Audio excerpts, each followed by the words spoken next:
बार हारा हुआ खेल हमको जिताए। और स्वयं हारने के बाद गुरुदेव पूरी अयोध्या में दौड़ दौड़ कर कहते थे कि मेरा भरत मेरे से भी अच्छा खेलने लगा, आज मेरे भरत ने मुझे खेल में परास्त कर दिया।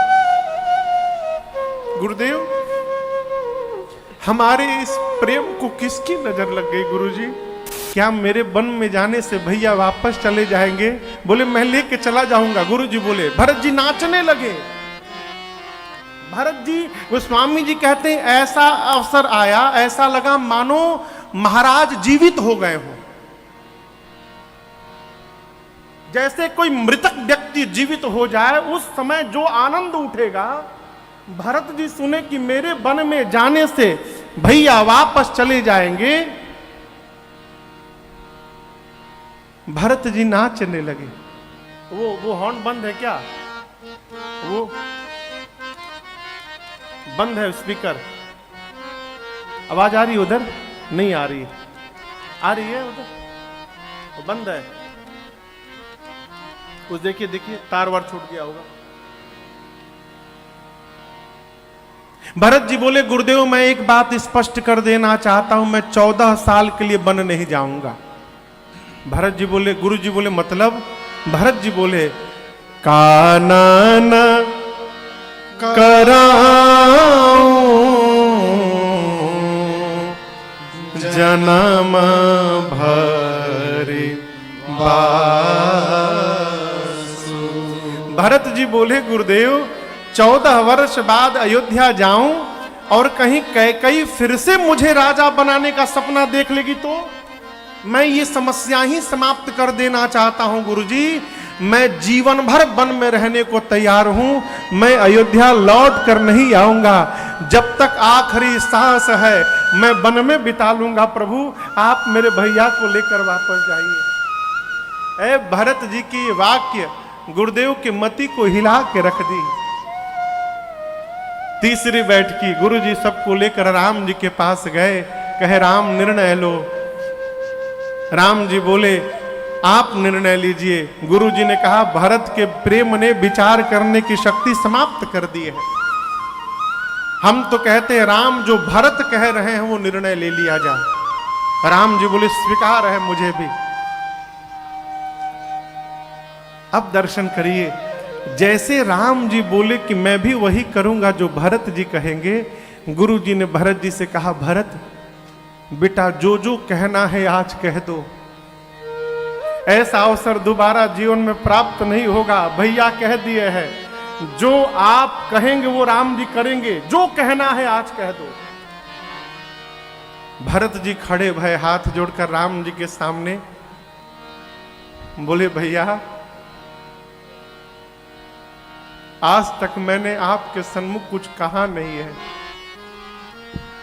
मैं तो केवल आपको निहारता रहता हूं।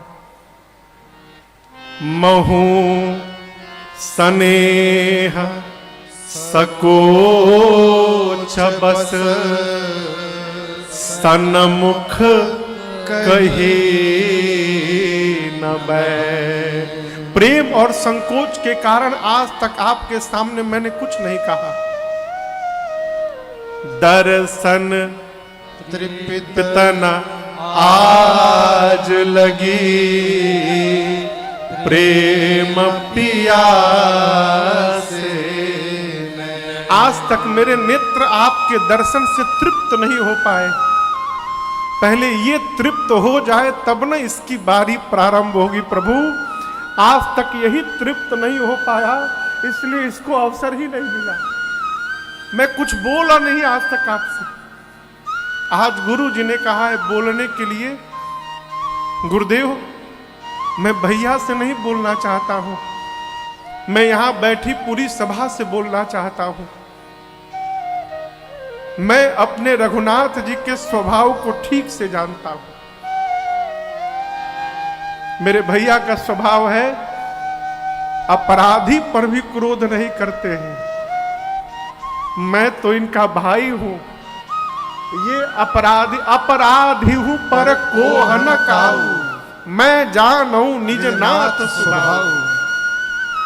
आपको एक बात कहूं गुरुदेव, बचपन से लेकर आज तक मेरे भैया ने कभी मेरे मन को दुखाया नहीं है, कभी मेरे मन को तोड़ा नहीं है।